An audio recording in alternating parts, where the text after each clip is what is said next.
Shalom. First, I want to give all praises, glory, and honor to Yahweh, Ba'ashim Yahushai.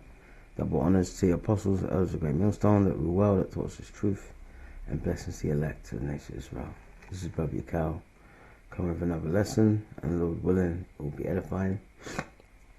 I'm just going to piggyback off the last lesson I did, because in the last lesson, we spoke and proved what the beast is, alright, and the whore that rides upon the beast, and that whore is America, alright. And to illustrate the main points, I brought out this diagram here that one of the brothers have done, which is fantastic, you know. So we went through that, how America's the great whore with that golden cup, you know, and her wrath of her fornication, alright, which is her philosophies, democracy, being an alphabet person, you know. Like, for example, over there in India, they have alphabet parades over there, you know. I saw it on the news, I couldn't believe it, you know. But that's not their original custom, you know. Where did they get that from? You know, all these uproars around the world, and everyone's asking, we want democracy, we want democracy. You know, where did they get all these philosophies from? They got it from the so-called white man. Alright? The whore that's sitting from many waters, man. Which is what? America. Okay? Their influence, alright, is just like the Roman influence back then. And that's what we're going to highlight and touch on today. Alright? The comparison between America and ancient Rome, because we know, you know, in the book of Daniel it talks about the four beasts, right? And the fourth was the Roman Empire, but the Roman Empire fell, and then when it fell to us, all right, Israelites, man. Okay, that's why we have something called the Holy Roman Empire, you know. And even if you look at even when the Roman Empire was on its last legs, all right, the what's it called? The so-called Christian movement was in full effect, because even they have something called the catacombs, all right, catacombs, all right, in Europe.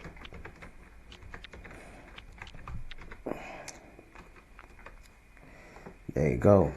Alright, get some images here. Alright, the catacombs. Alright, and these were the homes of many Israelites who were called back then Christians. It was a derogatory term. Alright, because they had to worship underground, because they were getting persecuted by who? Alright, Esau, the so-called white man, through what? The Roman Empire back then. Alright, and it's the same thing that is happening now, you know, because yes, Rome fell, but this is the revival of the Roman Empire, you know, and it has a covenant or covenants with other vassal states, all right, just like ancient Rome did. Like ancient Rome had, you know, the Angles, the Visigoths, you know, and all their lands like Gaul, which is today France, you know. And they were like vassal states, you know.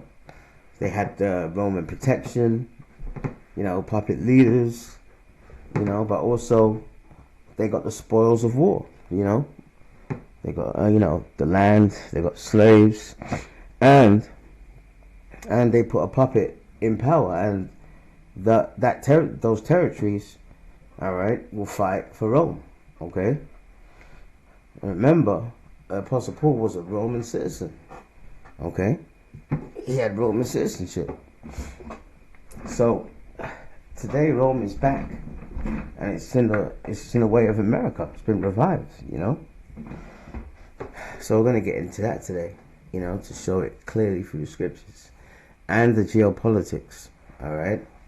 And back then, in what they call the Christian era, all right, there was many edicts that were done by Roman authorities, and our people had to dig underground tunnels. That's why they call it the catacombs. All right, in Europe, man, to worship Yahweh Shai, because they couldn't do it freely. Okay, and that was in the ancient Roman Empire. But America is Rome all over again, man. So that's what we're gonna get into today. Let me get a first scripture. All right.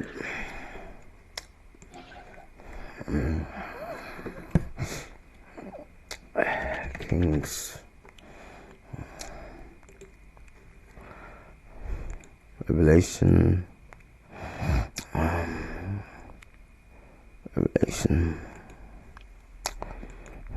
19.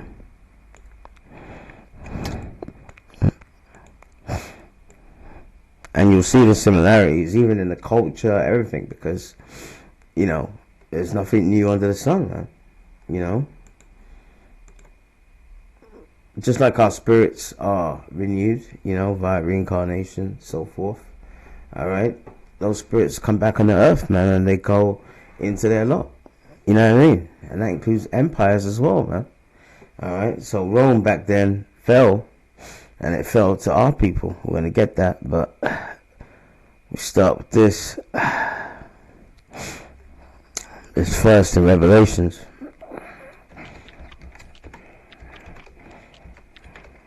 So that's what we're pushing.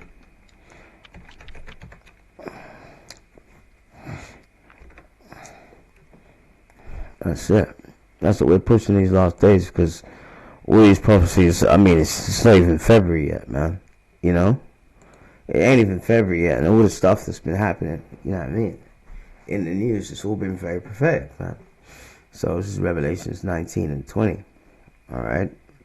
Revelations 19 and 10. And I fell at his feet to worship him. And he said unto me, see thou do it not. I am thy fellow servant, and of thy brethren, that might have the testimony of Yahweh Shai. All right, worship the Most High, for the testimony of Yahweh Shai is the spirit of prophecy. All right, so that's what we're doing. When we do these videos, we're going into biblical prophecy. And it was prophetic that this Roman Empire would be revived. And will come out and deceive the nations again. And it's a good thing, because this time, the enemies are gonna be right around the corner, meaning your allies are gonna turn against you, man. That's gonna be the most satisfying thing about Esau going down. He thinks he's got everything under control, but when Yahweh Shai comes back with the angels, it's a wrap. It's done and dusted. They are deluded in their thinking that there's some kind of avenue where they're gonna win. It's just absolute madness.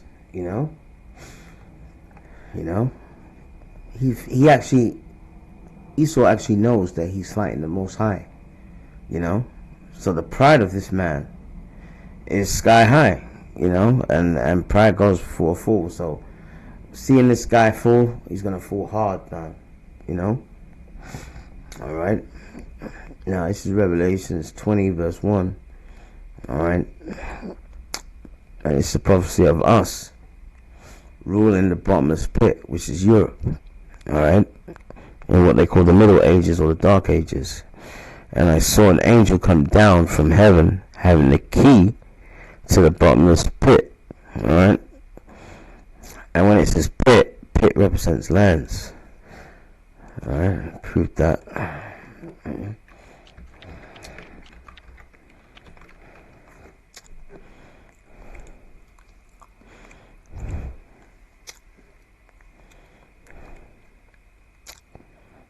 It's 2nd Ezra 5 and 24. Actually, I can go up a bit.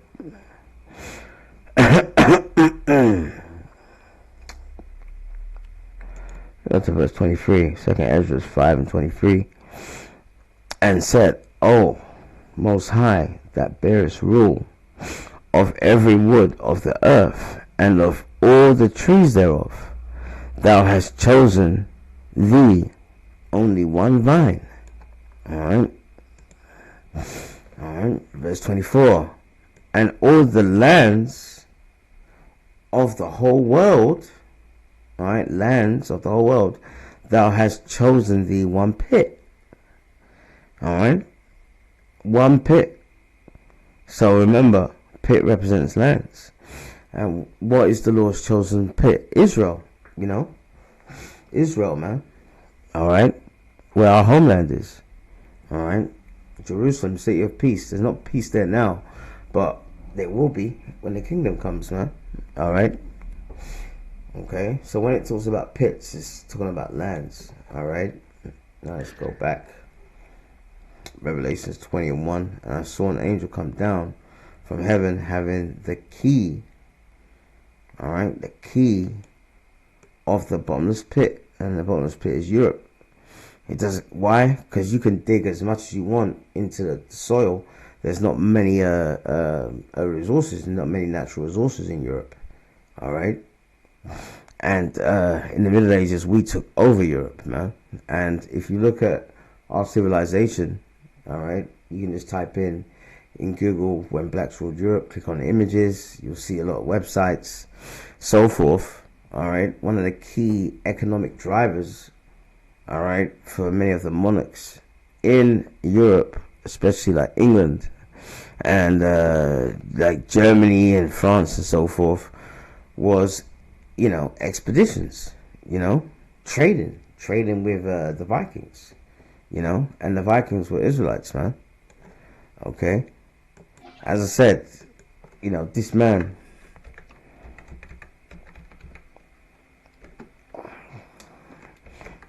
has turned everything upside down. Education, everything,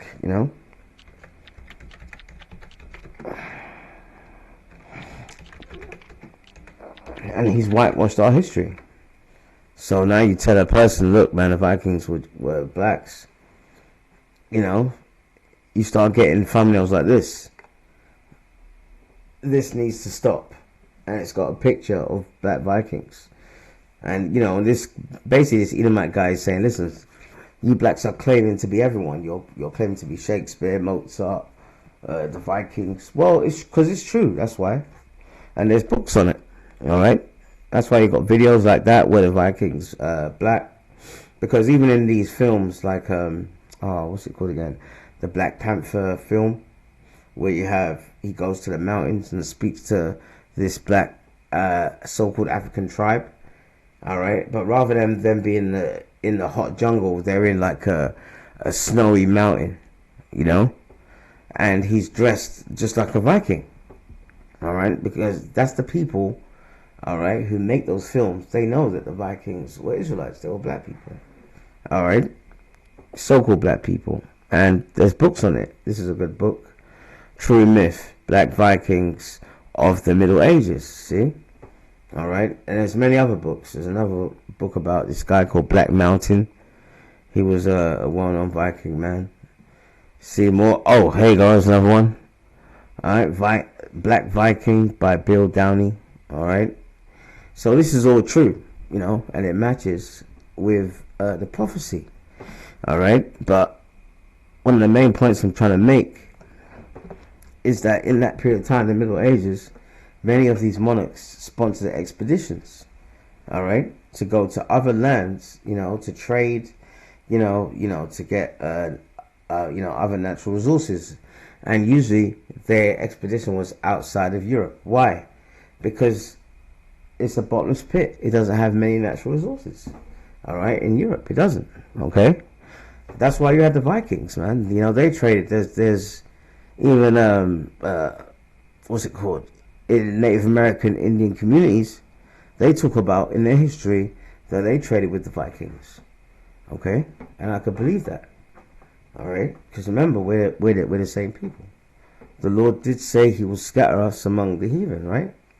Because we disobeyed the Lord's statutes and commandments. Okay, all right. So read this again now with understanding. Revelation 20:1, and I saw an angel come down from heaven having the key, alright, a key of the bottomless pit. A key of the bottomless pit. Alright, and usually a key is to lock something up. Alright? A key to the bottomless pit and a great chain in his hand. The chain usually is to shackle someone up. Alright? Verse 2, and he laid hold on the dragon. Alright? The dragon. Okay? And what does that represent? The Roman Empire, man. Alright? The Roman Empire. Because if you look at the Roman Empire, remember it was the fourth beast, you know, and it ruled, it was diverse from all the other beasts because of the way they would choose their rulers, like, you know, through the Senate and the Congress, you know, and so forth. Alright? And in other scriptures, it will say red dragon. Alright? And in which people came out red. Esau, man. He came out red all over like a what? A hairy garment, man. Alright? Because he has no melanin. Okay? So he laid hold on a dragon, that old serpent. Alright? That old serpent. Alright? That serpent, and the serpent is what? A deceiver. Alright? Someone that is cunning. Alright? Deceptive. Okay? So the same serpent that that you read about, all right, early in the scriptures, deceiving Eve, all right. This person, these group of people have the same spirit, man. All right, they're serpents. Okay, and if you put in the word serpent definition, right? It will say a large snake, alright, and it will say also, there's one here that I found earlier, alright, term of a snake, large and venomous, alright, and then it will say it also refers to a treacherous person, a biblical tempter, and then look what it says, Satan. Alright, Satan, okay, a tempter, a treacherous person, okay, what does treacherous mean? Treacherous, alright, presenting hidden or unpredictable dangers, alright, guilty or of involving betrayal or deception. Betrayal or deception. Alright? A treacherous person. That's what a serpent is. So these people have that spirit in them. Okay? Alright? They have that spirit in them. They're treacherous people. They're people that what? Betray people. And they do it by what? Deception. Okay? Alright? Let's go back now. On verse 2, and lay hold on the dragon, that old serpent, treacherous person, which is the devil, the deceiver, and Satan, the adversary, and bound him 1,000 years. Alright, and he was bound, and that's when we took over. Okay, and that's why you have all those pictures that I've shown you. Okay, you know. And as I said, you can just literally put in Max ruled Europe, and it's just everywhere now, to the point where you've got even Edomite historians, you know, admitting, yep, it wasn't all these people in the Middle Ages. It weren't them. It was us. You know what I mean? It wasn't us. It was them.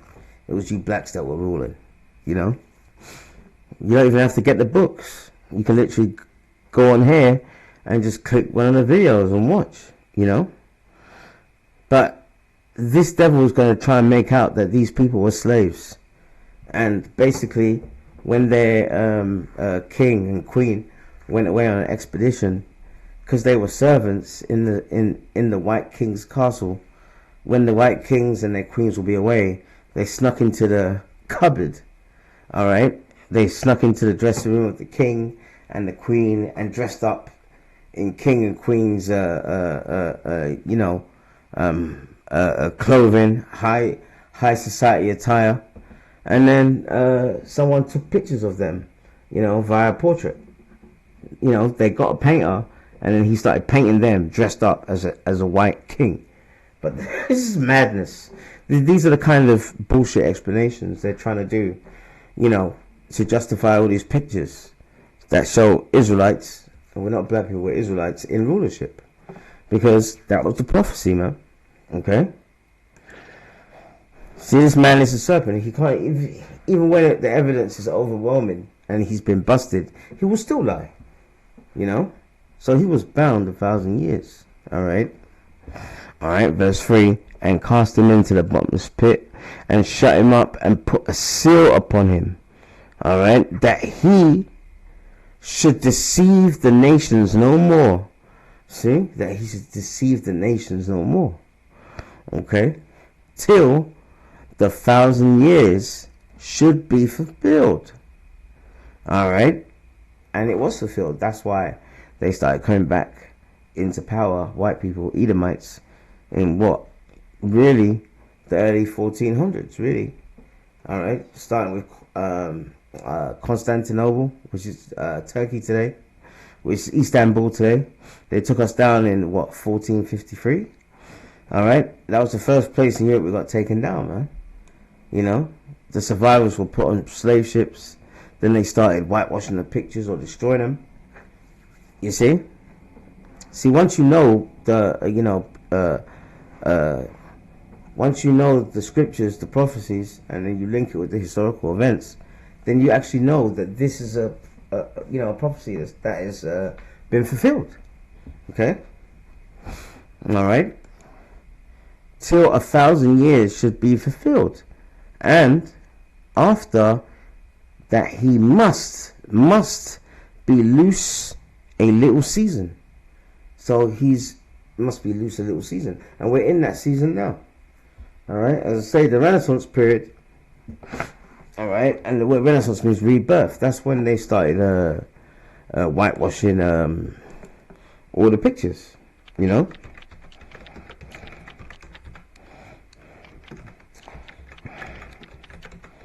to fool the masses, to make out like, listen, all these great people in history, alright, were actually white people when they were clearly black.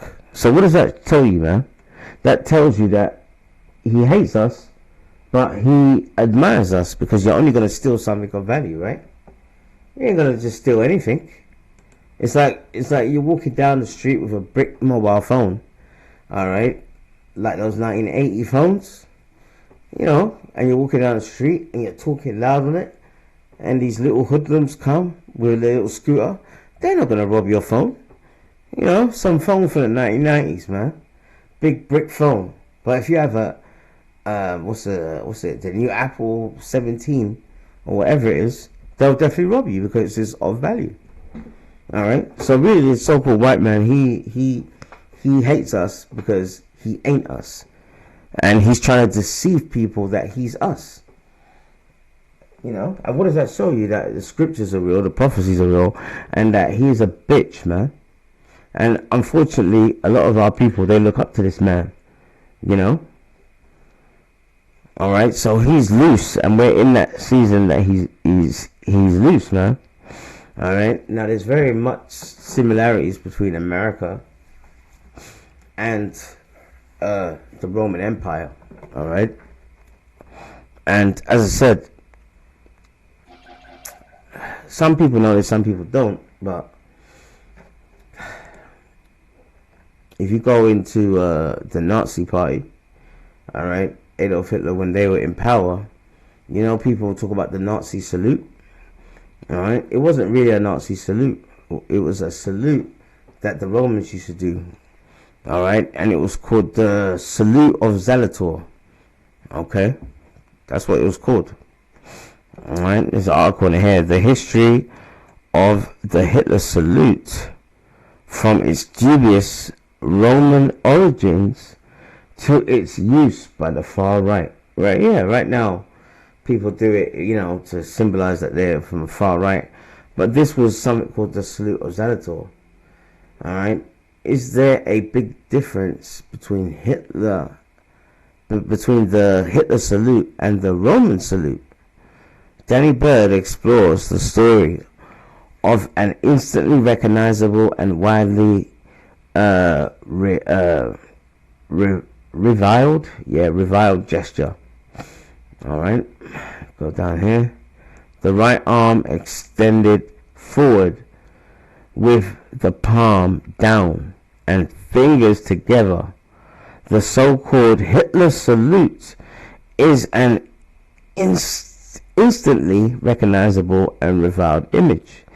It is furthermore associated with the Nazi Germany in the 20th century fascism, while the gesture continues to be used by the far right groups today. Okay, go down here. And it says, it was and still widely claimed to have originated in ancient Rome. So that so-called Nazi salute originated in ancient Rome. In fact, the Hitler salute's original name is the Roman salute. Okay? Alright? And it used to be called the salute of Zalator, man. Alright? So long story short, that whole salute business that Hitler was doing, it really originated from the ancient Roman Empire. Okay? The pagan Roman Empire. Okay? And that's the reason why he was talking about his Third Reich being a 1,000-year Reich, and he called it Germania. All right, his vision for Germany and their living space, which he called Lebensraum, making the borders of Germany bigger, he called it Germania. And that's what the Romans back then, in the pagan Roman Empire, used to call Germany back then. He used to put Germania Major and Germania Minor. Okay, so this is Rome all over again. It shows you that it's the same spirit that's come back. All right, and I put it in the AI overview. It says the salute of Zalator. All right, in the Hermetic order of the Golden Dawn and similar occult traditions, is specific gesture associated with the element of earth and of the initiation into the first inner grade of the outer order, the Zalator salute. Alright, so that whole Nazi salute came from Rome. Alright, so this is more proof that it's Rome all over again. And the way Rome was falling, alright, exactly how America's falling. Okay, but I'll show you this. Let me get this piece up first. That we know that there's 3 world wars that are prophesied in the Bible, alright, and it's all over the scriptures. It's in the Old New Testament, but we'll get to the one in Revelations.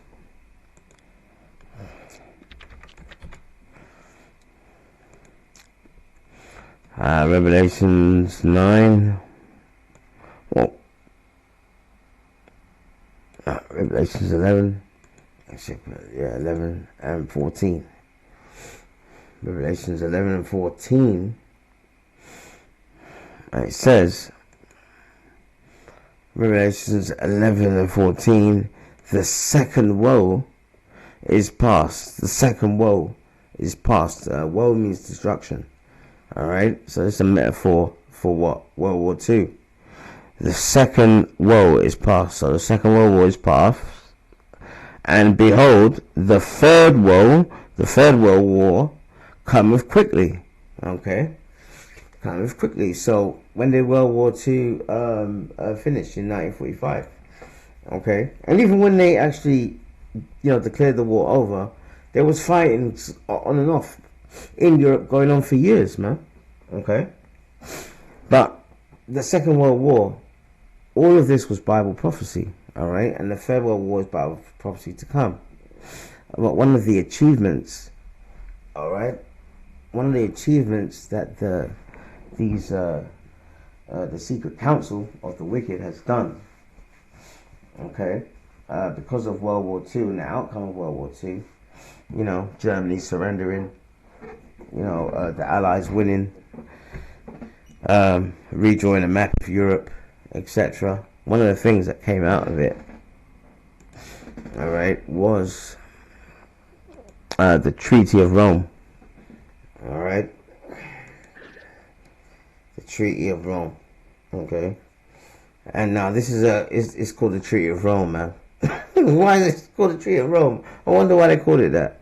And this Treaty of Rome gave birth, all right, more or less, to the EEC, which later became what? The European Union. All right, which is what? A part of the what's it called? The beast, man, with what? 7 heads and 10 horns. All right, the 10 horns is what? The EU. All right, all these different nation states.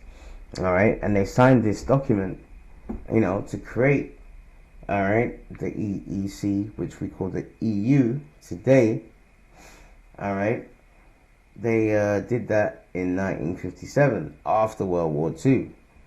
Okay, and it was had many key factors in it. But if World War II did not happen, all right, this prophecy wouldn't have come to pass.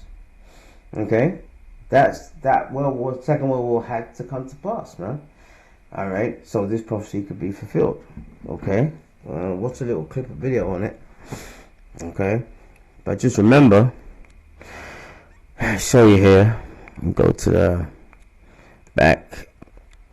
To this beast with 7 heads and 10 horns. All right. Just remember that the 10 horns is what? The EU. All right. Starting with these first 10 states in the EU.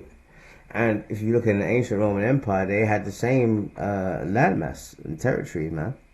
They had landmass over the Visigoths, the Angles. They had large swathes of Gaul, which is today we call France. Okay, and they were more like vassal states. All right, and that's the same when it comes with this beast. All right, with 7 heads and 10 horns, man. All right, these are like the vassal states. All right, of this beast system. Okay, but we need to understand how we got here. And as I said, if it went for World War II, all right, if it went for World War II, the whole EU thing wouldn't have happened. So it was a consequence, all right, for that war, was to get this so-called Treaty of Rome. And it was in the guise of peace and safety, man. All right. I just read it here. I put it, the Treaty of Rome. All right. In 1957, the Treaty of Rome, which established the European Economic Community, EEC, all right, has been continually expanded, all right, through many treaty amendments and member additions, evolving into a modern European Union. That's right. It only started out with about 6 of them, and now it's expanded. The key expansions include enlarging from 6 to 28 members. They went from 6 members to 28 members, man. All right, and notice they started with 6. We know what the number of the beast is. All right, 600, 666. They started with 6 members, man. And then they expanded widely policy areas to include the euro, security and citizenship, and extending qualified majority voting. All right. See, so that's how it started, man. It started with what's it called? Only 6 members. You know what I mean? And now today, it's just ballooned, and that's one of the reasons why. That's another trigger point for this Third World War. All right, and the reason why I say that is because if you look at this map here, all right, and I'm going to show you the video about how the Treaty of Rome went down and what it's about. But look at the light blue. All the light blue is EU and NATO members. All right, and look where Russia is. You know. Now, first they had 6. All right, so all the way you see the sky blue, it was only 6 members at first, and then they kept expanding. Oh, Bulgaria, you can join. Oh, Moldova, Romania, you can join. All right, these are countries that are right on Russia's doorstep. They've been doing this on purpose. All right, Hungary, you can join. Slovakia, you can join. Poland, you can join. You know, and that's why Viktor Orban, he's the leader, the prime minister over there in Hungary. He's more allied with Trump and Putin. You know, even though he's a EU and NATO member. Okay. So look, NATO expansion has given, you know, Russia some legitimate security concerns. I mean, look at the chart. It's incredible. You know, look at this chart, right? You know, and that was one of the reasons why you have this war with Russia and Ukraine, man.